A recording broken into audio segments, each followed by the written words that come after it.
We've seen Eywa defeat the RDA. We've seen her command the oceans. But can the All-Mother survive fire? As the Ash people march with 𝐿𝐴𝐻𝐻, the one thing that connects every living soul on Pandora is about to be tested. If you think you know the rules of this world, think again. Here is everything you need to know about Eywa before everything burns. Origins and nature. Eywa exists on two levels. She is a spiritual deity worshipped by the Na'vi and a literal biological network verified by human scientists. In Avatar 2009, Dr. Grace Augustine noted that the roots of Pandora's trees form electrochemical connections like synapses between neurons, describing the forest as a network of energy with more connections than the human brain. In other words, the forest and the entire biosphere behaves as one integrated system with a unified consciousness. Every tree transmits signals through its roots, and the Na'vi tap into this network using their neural cues through a process called 𝐶𝐻𝐻𝐿. When 𝐁𝐻𝐻𝐿 makes 𝐶𝐻𝐻𝐿 with her 𝐼𝐼𝐼𝐻, both become part of Eywa's larger system. To the Na'vi, Eywa is far more than biology. She is their deity, the beginning and end of all souls. The Na'vi say, all energy is only borrowed and one day must be returned to Eywa. Life and death are parts of a great cycle flowing through her. Upon death, the Na'vi believe their consciousness doesn't vanish. Eywa stores it. The individual wills and memories are kept in a biological database within Pandora. The living can commune with ancestors through sacred trees, as when Jake encountered Grace's consciousness within Eywa in Avatar, and then when Kiri spoke with Grace's spirit at the 𝐿𝐴𝐻𝐻𝐼𝐻 spirit tree in Way of Water. Eywa is the guiding force who defends life itself but won't protect one group over another. As Moat says, our Great Mother does not take sides. Eywa's purpose is maintaining ecological balance. She may allow destruction in order to restore equilibrium. An early script draft of Avatar stated she protects all life and the balance of life. To protect that balance, death is necessary. She is, quite literally, Mother Nature. The Three Laws of Eywa. The graphic novel Avatar: The High Ground introduces the three laws of Eywa. These forbid the Na'vi from setting stone upon stone, using the turning wheel, and mining metal from the ground. In other words, Eywa's laws prevent the Na'vi from following humanity's destructive technological path. In the high ground, 𝐁𝐻𝐻𝐿 is troubled when Jake trains Na'vi hunters with shotguns. This violates Eywa's law against metal weapons. Jake undergoes a cleansing ritual each time he uses his rifle. He pulls against ropes that pierce his skin to atone for handling the poison of metal technology. Not all clans follow these laws, though. The Mangwan clan, the Ash people appearing in fire and ash, do not worship Eywa. Eywa's authority isn't absolute across Pandora, yet her power runs through all of Pandora, and she is capable of intervening in conflicts when the survival of Pandora is at stake. Are you looking forward to seeing more of Eywa in Fire and Ash? Tell us what you think will happen in the comments. Avatar 2009. In the original Avatar film, Eywa's influence is subtle until Jake forces her hand. Early in the story, wood sprites descend upon Jake Sully. 𝐁𝐻𝐻𝐿 prepared to kill Jake as an intruder, but she interprets a single wood sprite landing on her bow as a sign from Eywa to spare him.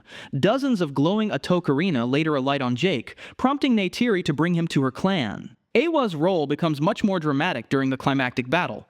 After the RDA devastates Home Tree, Jake seeks Eywa's help. At the Tree of Souls, Jake prays, asking Eywa to look into Grace Augustine's memories of Earth's ruin.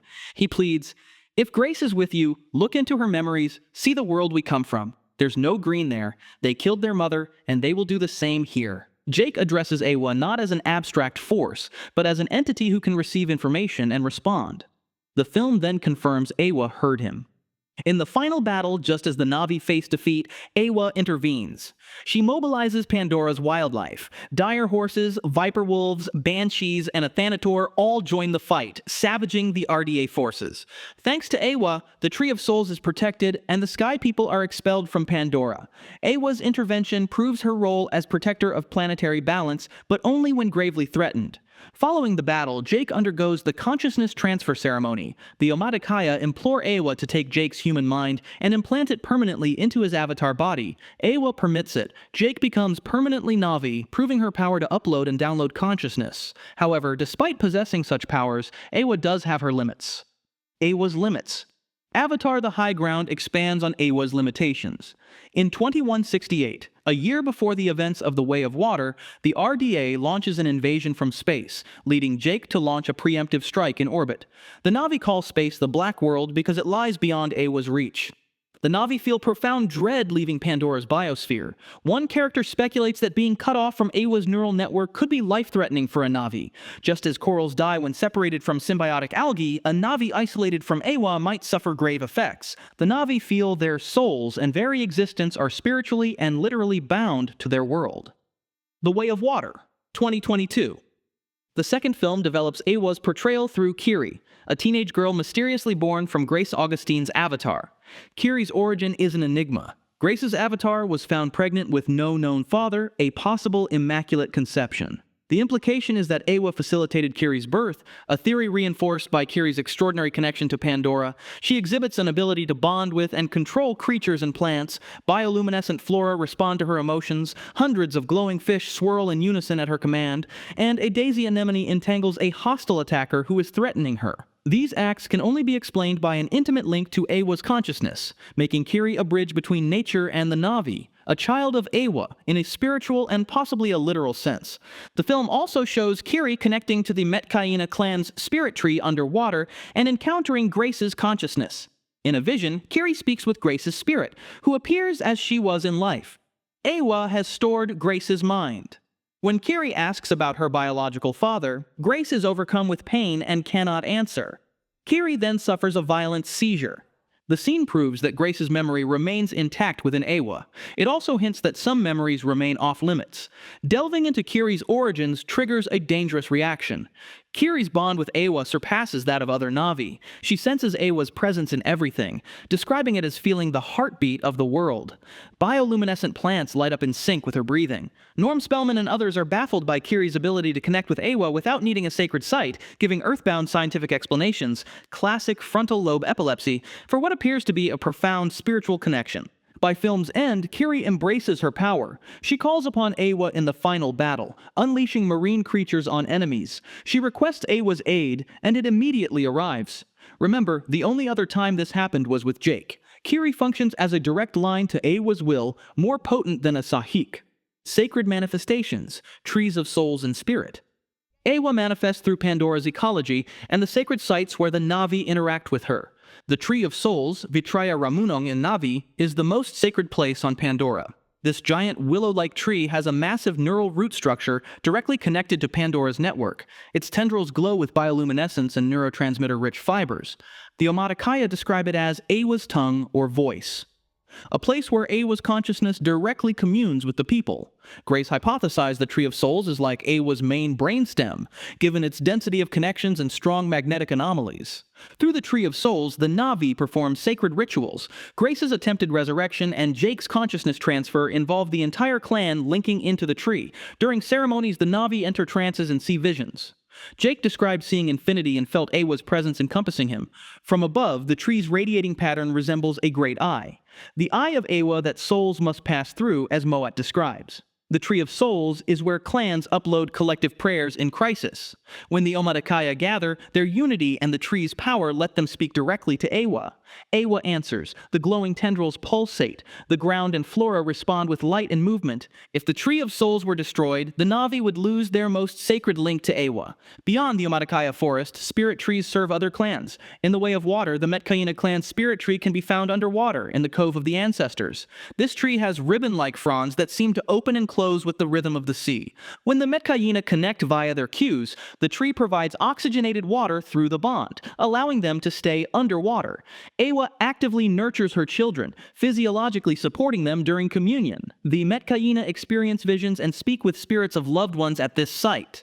Given its strong magnetic and flux properties, the underwater spirit tree is thought to sit above a large unobtainium deposit. Protecting it is as vital to reef people as the Tree of Souls is to forest Na'vi. The future. Eywa in Fire and Ash. In Avatar Fire and Ash, Eywa faces her greatest test. The Manquan clan, the Ash people, are a Na'vi clan that completely rejected Eywa. The Manquan once lived like the 𝐿𝐼𝐻𝐼𝐻 in rainforests around a giant home tree until a massive volcanic eruption obliterated their home. The catastrophe turned their land into a charred wasteland, killing their home tree and almost all life. This became the crucible that forged their identity. The Manquan grew embittered. nihilistic, and disconnected from Pandora's life force. It's believed that they may even sever their neural cues, physically destroying their spiritual connection to Eywa. At the heart of the 𝐿 stands 𝐉𝐸𝐻. Unlike previous Na'vi embodying warmth or wisdom, 𝐉𝐸𝐻 has let her grief curdle into fury. She is the first true Na'vi villain we have seen. In the trailer, we see 𝐿𝐴𝐻 arriving at 𝐿 territory. Presumably, this is their first meeting, suggesting the prospect of an alliance. For Eywa, this partnership is an unprecedented threat. Not just humans attacking from outside, but Na'vi themselves, her own children, turning against her.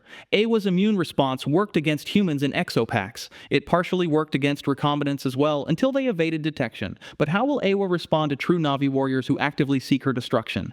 The most chilling moment comes when 𝐉𝐸𝐻 has Kiri restrained, kneeling before her. 𝐉𝐸𝐻 delivers the line, "Your goddess has no dominion here." This encapsulates the ideological war at Fire and Ash's heart. 𝐉𝐸𝐻 doesn't just reject Eywa, she denies her power entirely. In the volcanic wasteland where the 𝐿 live, Eywa's network is truly weakened and maybe even absent altogether. In dead zones where new life cannot grow, perhaps Eywa cannot reach. Perhaps Kiri represents Eywa's direct response.